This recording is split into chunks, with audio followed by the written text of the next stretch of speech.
The red pen slipped from my fingers, leaving a crimson streak across Tommy Henderson's essay about the Civil War.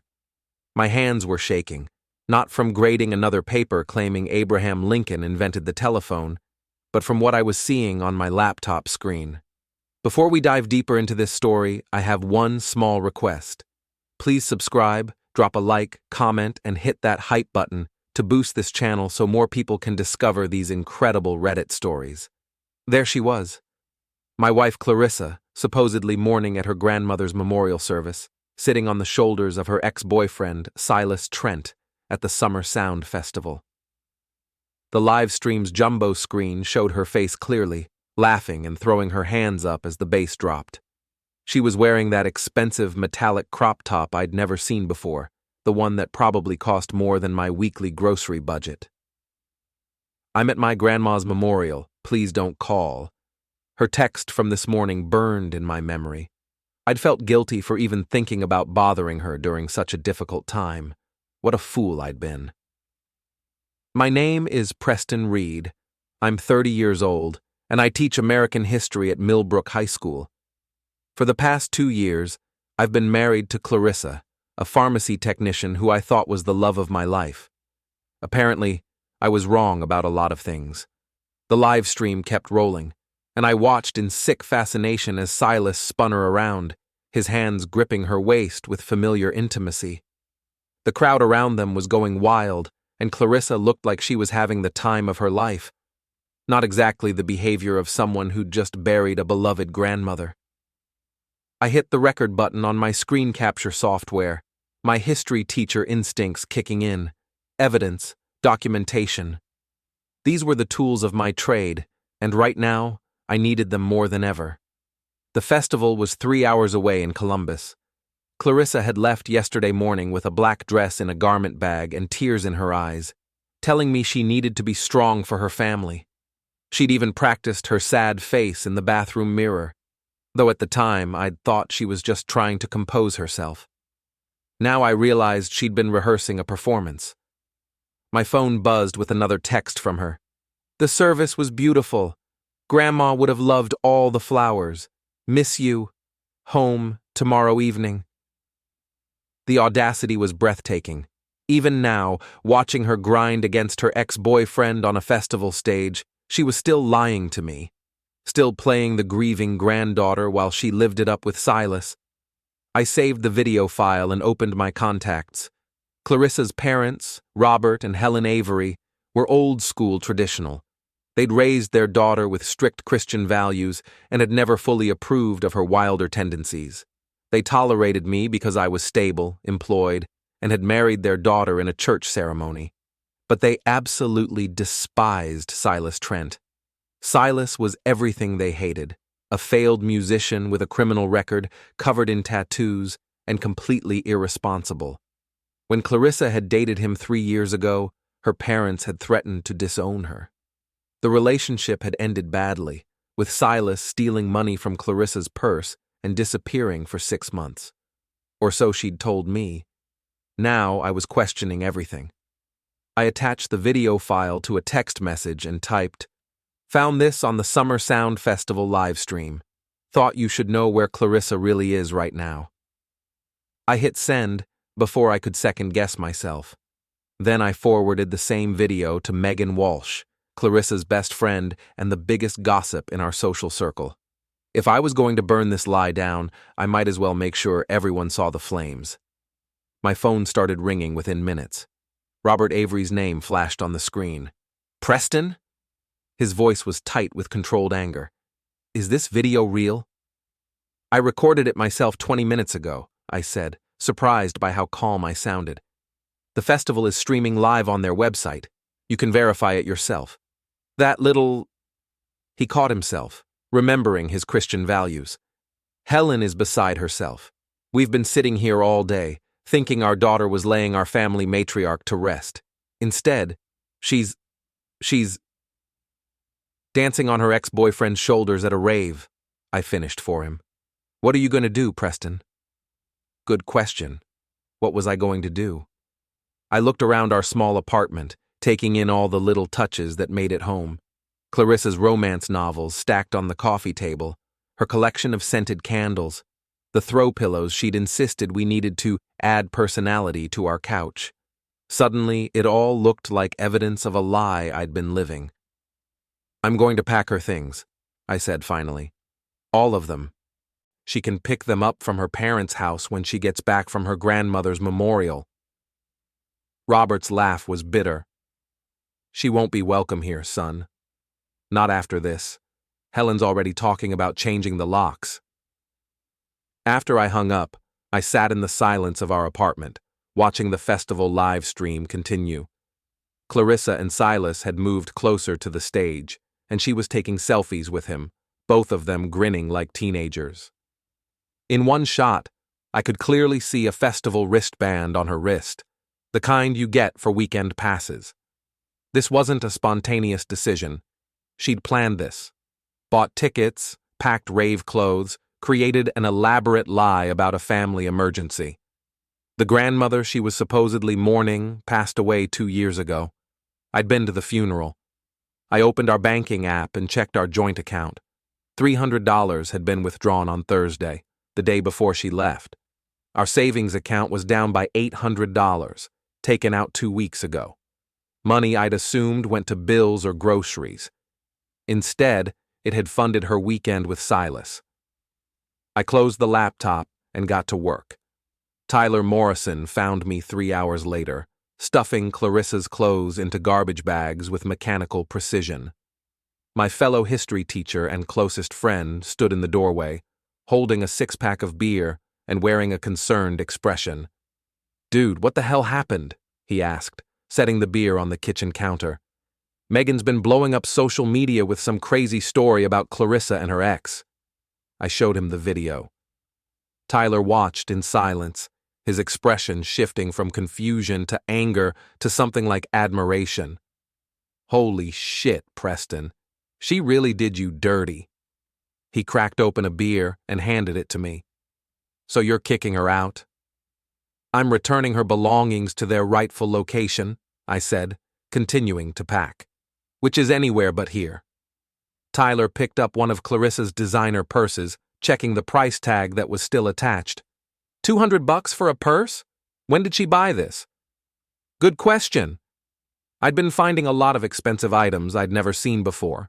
Clothes with tags still on them, jewelry that definitely hadn't come from my teacher's salary, makeup that cost more than my car payment. "You think she's been planning this for a while?" "I think she's been living a double life."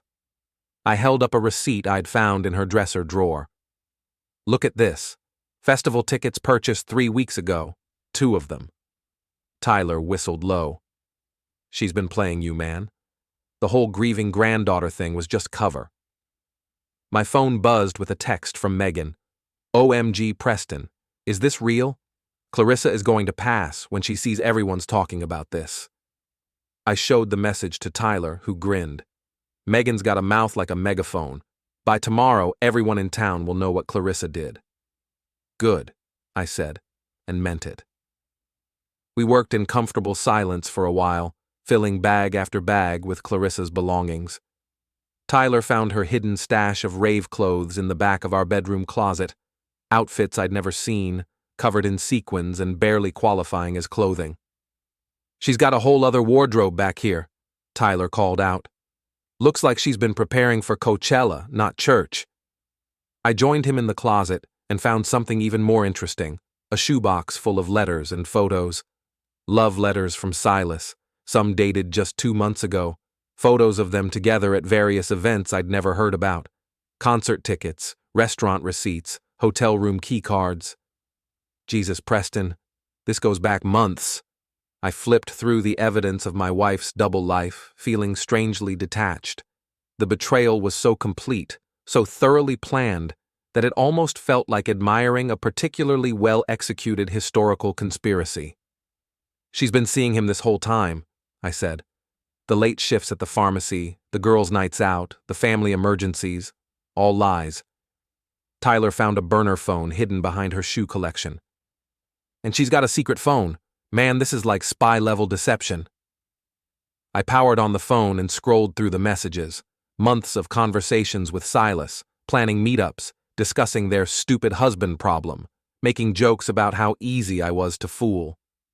One message from last week made me freeze. Can't wait for this weekend. Told Preston my grandma passed away again, LOL. He totally bought it. Guy's so naive, it's almost sad. Silas had replied, Poor bastard has no idea his wife's a party girl. You're wasted on him, babe. I handed the phone to Tyler, who read the messages and shook his head. Dude, I'm so sorry. This is brutal. Don't be sorry, I said, continuing to pack. Be impressed. She managed to fool me for months. That takes real commitment to deception. By evening, I'd packed everything that belonged to Clarissa into 23 garbage bags and 4 suitcases. Her side of the closet was empty, her toiletries cleared from the bathroom, her books removed from our shelves. It was like she'd never lived here at all. Tyler helped me load everything into his pickup truck. Where are we taking this stuff? Her parents' house. They're expecting us. The drive to the Avery house took 20 minutes. Robert and Helen were waiting on their front porch, both looking like they'd aged 10 years since morning. Helen's eyes were red from crying, and Robert's jaw was set in a hard line. Preston, dear, Helen said as we started unloading bags. I'm so sorry. We raised her better than this. You raised her fine, Mrs. Avery. She made her own choices. Robert helped carry the suitcases to the porch. We watched that live stream for an hour, hoping we were wrong, hoping it was someone who just looked like our daughter. But it wasn't, Helen said bitterly. It was our Clarissa, making a fool of herself and her husband in front of thousands of people. We stacked all of Clarissa's belongings on their front porch like a mountain of abandoned dreams. When we were finished, the pile was taller than me and twice as wide. What should we tell her when she comes home? Robert asked. I handed him the burner phone and the shoebox of evidence. Tell her the history teacher learned how to research. Clarissa came home Sunday evening, still glowing from her festival weekend. I heard her key in the lock and felt a strange calm settle over me. I'd spent the day preparing for this moment, and I was ready. She walked into our apartment with her overnight bag, humming some song I didn't recognize. She was wearing the same black dress she'd left in, but her makeup was smudged, and I could smell the lingering scent of cigarettes and alcohol on her clothes. Hey, babe, she called out, dropping her bag by the door. I missed you so much. The service was really hard, but I think Grandma would have been proud. I was sitting on our couch, laptop open. The festival livestream paused on a frame showing her and Silas kissing in front of the main stage. How was the memorial? I asked, not looking up from the screen. Emotional, really emotional. The whole family was there, and we shared so many beautiful memories. Her voice had that practiced sadness she'd been perfecting. I'm just glad I could be there for everyone. That's interesting, I said, finally turning the laptop toward her, because according to this live stream, you were actually at the Summer Sound Festival with Silas Trent. The color drained from her face. She stared at the screen for a long moment, her mouth opening and closing like a fish out of water. Preston, I can explain. Can you? Because I've been trying to figure out how someone attends their grandmother's memorial service while simultaneously getting wasted at a music festival 300 miles away. It's like a historical paradox. She sat down heavily in the chair across from me, her carefully constructed lie crumbling in real time. How did you find this? Pure accident. I was grading papers and had the live stream on for background noise. Imagine my surprise when my grieving wife appeared on screen, riding her ex-boyfriend's shoulders like she was at Mardi Gras. Tears started flowing down her cheeks, but I wasn't moved. I'd seen her practice this exact expression in the mirror too many times. It wasn't supposed to happen, she said. Silas called me last week and said he had tickets. I told him no, but he kept pushing, and I needed a break, Preston, from everything, from us. So you lied about your grandmother passing, again. Her head snapped up. Again? Your grandmother passed away 2 years ago, Clarissa. I was at the funeral, remember? I gave a eulogy about how she taught you to bake cookies. The tears stopped. For a moment, I saw the real Clarissa, not the grieving granddaughter or the remorseful wife, but the calculating woman who'd been living a double life for months. "You've been investigating me," she said, her voice turning cold. "I've been learning about you. There's a difference." I opened the shoebox of evidence Tyler and I had found. Want to see what else I discovered? I spread the photos, letters, and receipts across our coffee table like I was grading a particularly fascinating research project.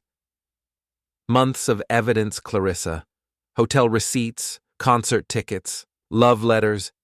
You've been seeing Silas since at least February, haven't you?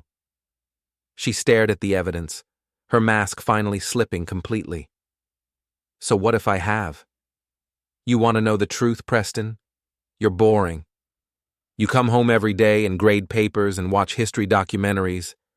You never want to go out, never want to have fun. Silas makes me feel alive. Alive enough to steal money from our joint account to fund your double life? That money was mine too. The $800 from savings? The $300 you took Friday? All for festival tickets and party clothes? I held up the receipt. You spent more on one outfit than I make in a week. She stood up, pacing now. I work too, Preston. I contribute to this household. By lying to your employer about family emergencies, so you can take time off to cheat on your husband? Her face went pale again. How do you... I called the pharmacy yesterday, spoke to Ms. Galloway. She was very concerned about all the family crises you've been having lately. Your sick aunt in Detroit, your cousin's wedding emergency, your grandfather's surgery. Quite a busy family for people who are mostly gone. Clarissa sank back into the chair. What do you want from me, Preston? I want you to leave. This is my home too. Actually, it's not. I pulled out the lease agreement. I spoke to our landlord yesterday, explained the situation. He was very understanding when I showed him the video of his tenant lying about family emergencies to engage in adultery. You can't kick me out.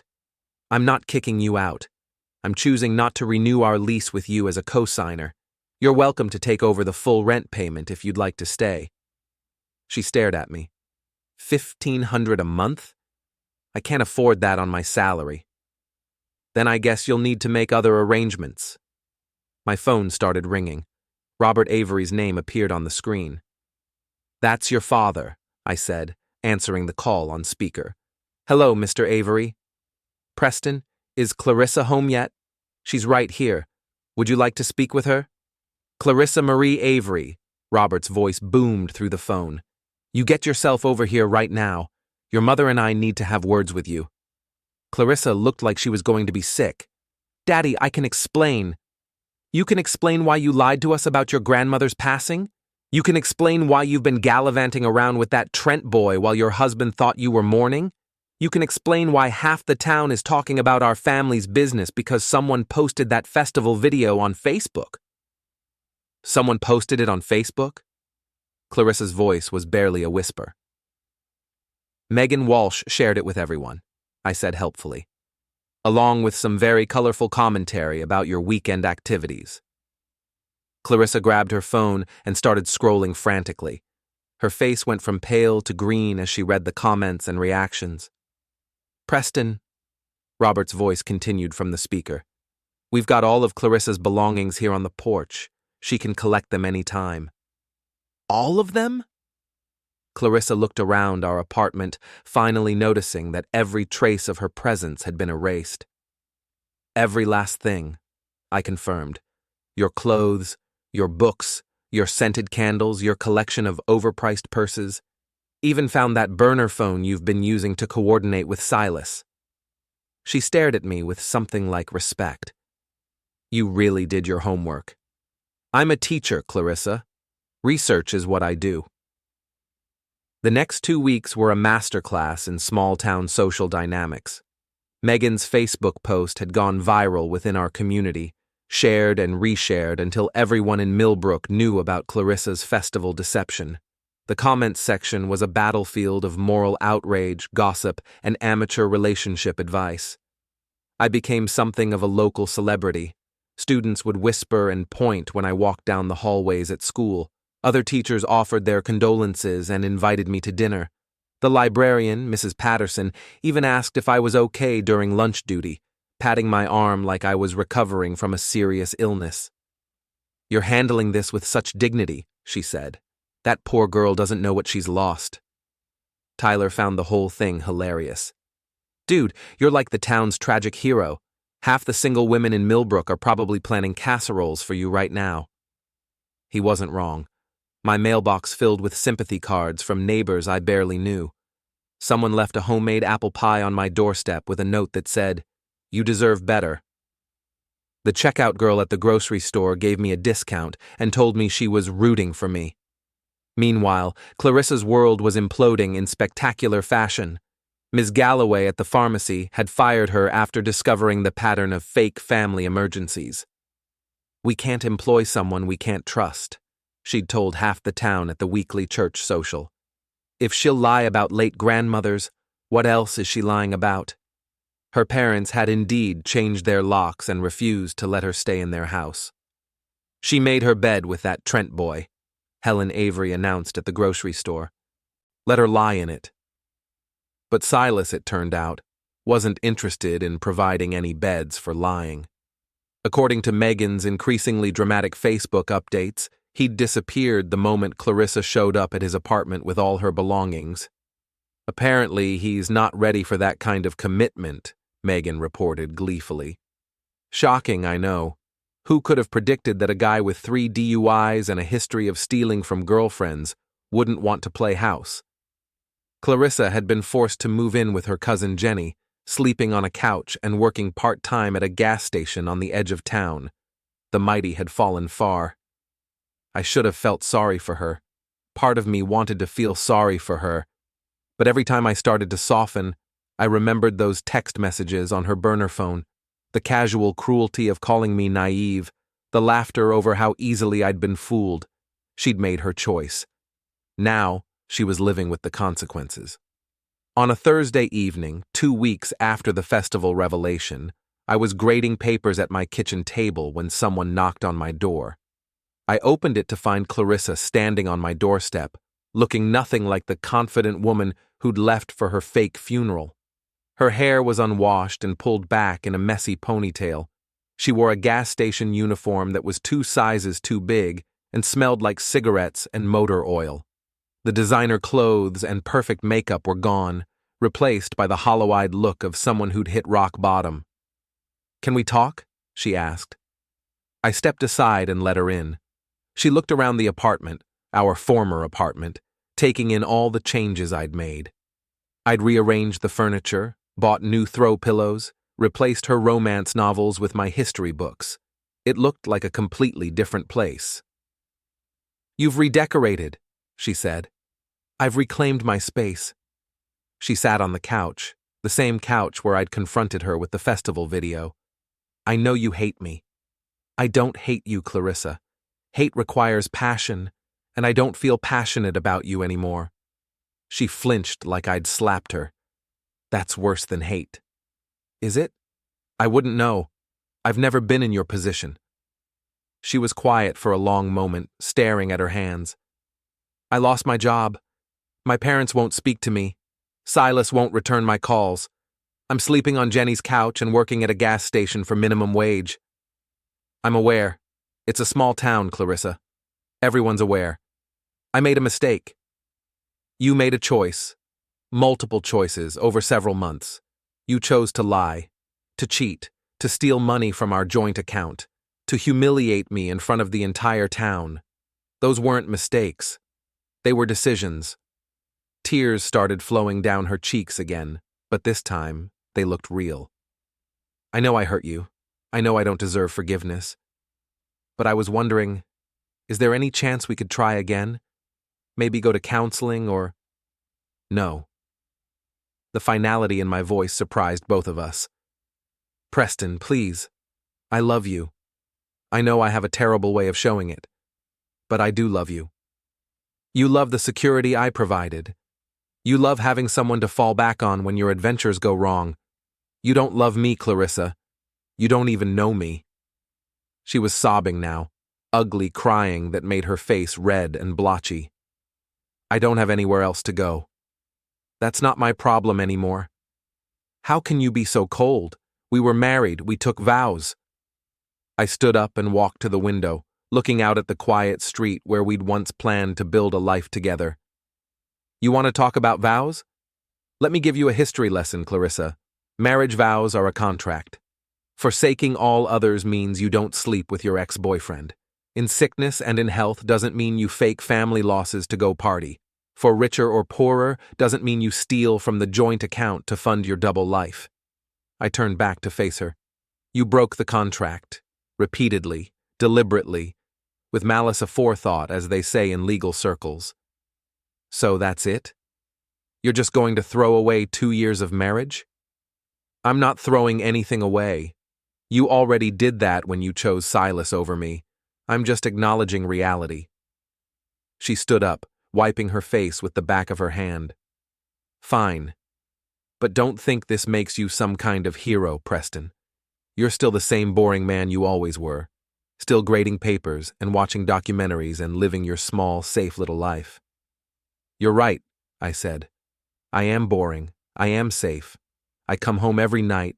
I pay my bills on time. I tell the truth. And I honor my commitments. Apparently, those are terrible qualities in a husband." She stared at me for a moment, and I could see her trying to find some cutting remark that would hurt me the way I'd hurt her. But the truth was, she'd already used up all her ammunition. There was nothing left she could do to me that would compare to what she'd already done. "I hope you're happy," she said finally. "I'm getting there." After she left, I sat back down at my kitchen table and returned to grading papers. Tommy Henderson had written another essay, this one about the Revolutionary War. According to Tommy, George Washington had defeated the British using nuclear weapons. I marked it with my red pen and moved on to the next paper.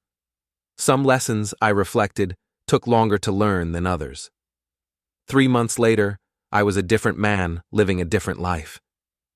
The apartment felt like home again, filled with my books, my furniture, my choices. I'd started dating Sarah Chen, the new English teacher at school, and discovered what it felt like to be with someone who actually enjoyed my company. Sarah appreciated my boring qualities. She liked that I came home when I said I would, that I didn't lie about family emergencies, that I found her interesting enough to put down my history books and actually listen when she talked. "You're remarkably easy to be in a relationship with," she told me one evening as we cooked dinner together. "It's refreshing." "My ex-wife found me boring," I said, stirring the pasta sauce. "Your ex-wife was an idiot." I was learning what a healthy relationship looked like. Sarah and I talked about our days, made plans together, shared expenses fairly. When she said she'd be somewhere, she was there. When I promised to do something, I did it. Revolutionary concepts, apparently. Tyler had become something of a local legend for his role in helping me pack Clarissa's belongings. "You should have seen him," he'd tell anyone who'd listen at Murphy's bar. Cool as a cucumber, just methodically destroying her entire life with evidence and logic. It was like watching a masterclass in strategic revenge. The story had grown in the telling, as small-town stories do. By now, according to local legend, I'd uncovered a massive conspiracy involving multiple affairs, embezzled money, and possibly international espionage. The truth was more mundane, but somehow more satisfying. Clarissa had become a cautionary tale. Mothers used her story to warn their daughters about the consequences of dishonesty. "Look what happened to the Avery girl," they'd say. "Lost everything because she couldn't tell the truth." She'd moved away from Millbrook eventually, unable to find steady work or rebuild her reputation. Last I'd heard, she was living in Columbus, working at a chain restaurant and dating a series of men who all seemed to resemble Silas in their unreliability.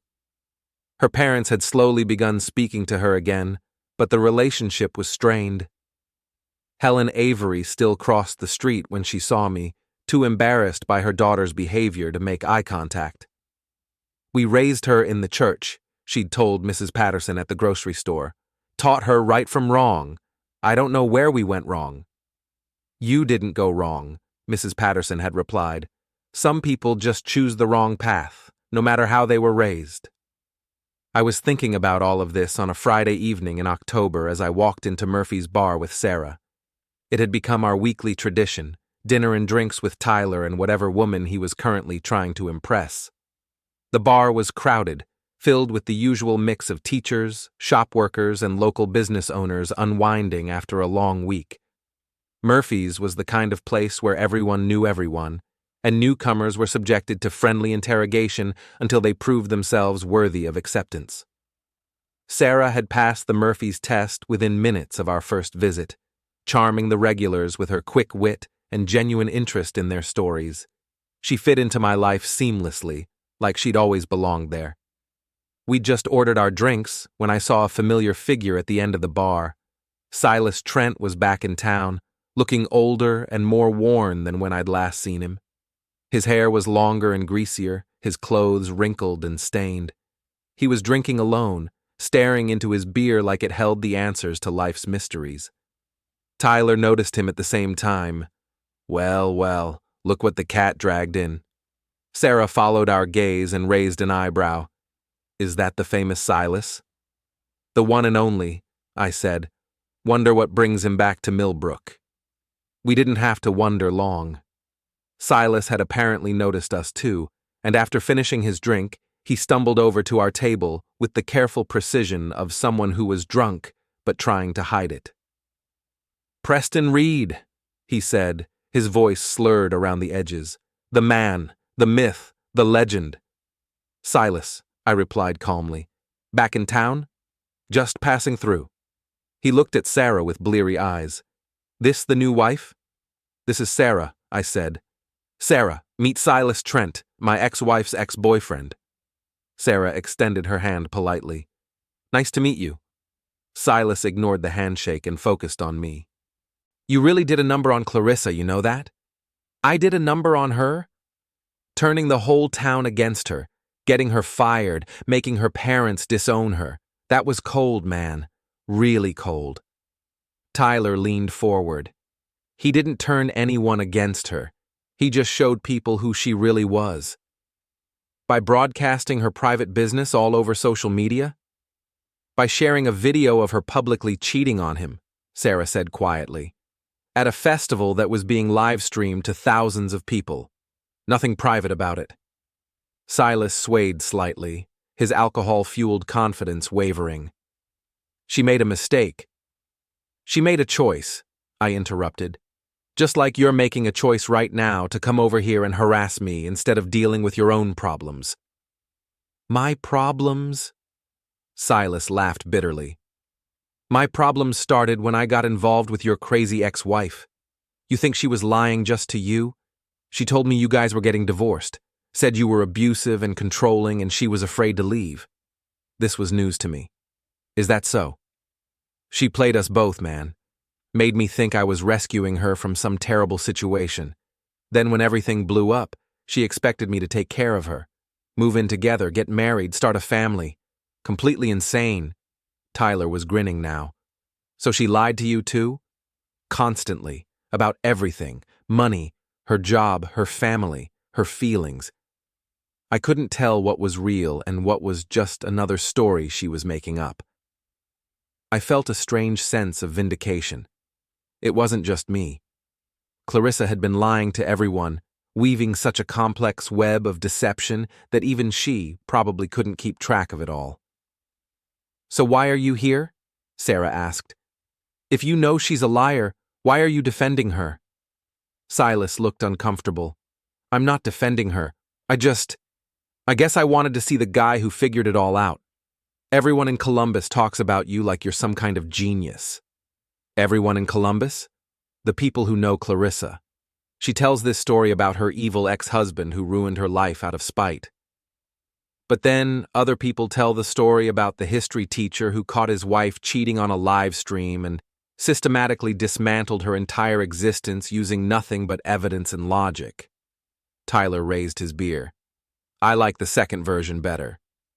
Yeah, well, after living with her lies for 3 months, I like it better too. Silas looked at me with something like respect. You're lucky you got out when you did, man. She's poison. I didn't get out, I corrected. I threw her out. There's a difference. Silas nodded slowly, then turned and walked back to the bar. He finished his drink quickly and left without another word. That was interesting, Sarah said after he was gone. That was validation, Tyler replied. Preston's been wondering if he was too harsh. Turns out he wasn't harsh enough. I thought about this as we finished our drinks and walked home through the quiet streets of Millbrook. Had I been too harsh? Had I destroyed Clarissa's life out of proportion to her crimes? But then I remembered the burner phone, the months of lies, the casual cruelty of her text messages. I remembered the money stolen from our joint account, the fake family emergencies, the way she'd laughed about how easy I was to fool. No, I decided. I hadn't been too harsh. I'd been exactly as harsh as the situation required. Justice, I'd learned, wasn't always about punishment. Sometimes it was simply about truth, about making sure that actions had consequences, that lies were exposed, that people were held accountable for their choices. Clarissa had chosen deception over honesty, excitement over stability, Silas over me. She'd chosen to lie to her employer, her parents, her husband, and apparently her boyfriend too. She'd chosen to steal money to fund her double life, and then mock the man she'd stolen it from. I hadn't destroyed her life. I'd simply documented it and shared the evidence with the people who needed to know the truth. As Sarah and I reached my apartment, I realized that I was genuinely happy for the first time in months. Not relieved, not vindicated, but actually happy. I had a job I loved, friends who supported me, a woman who valued honesty as much as I did. I'd learned an important lesson from my marriage to Clarissa. Sometimes the best thing you can do for someone is to let them face the full consequences of their actions. Not out of cruelty, but out of respect for their agency as an adult human being. Clarissa had made her choices. I'd simply made sure she owned them. Penny for your thoughts? Sarah asked as we climbed the stairs to my apartment. Just thinking about how much my life has improved since I stopped accepting lies as normal. She smiled and kissed my cheek. Here's to boring men who tell the truth. I'll drink to that. As I unlocked my door and we stepped into my honest, peaceful, Clarissa-free home, I felt a deep satisfaction settle over me. The history teacher had taught his final lesson, and everyone involved had learned something valuable. Some people learn from other people's mistakes. Some people learn from their own mistakes. And some people, like Clarissa, have to learn that the truth always comes out eventually, and when it does, there's usually a price to pay. I'd made sure she paid it in full,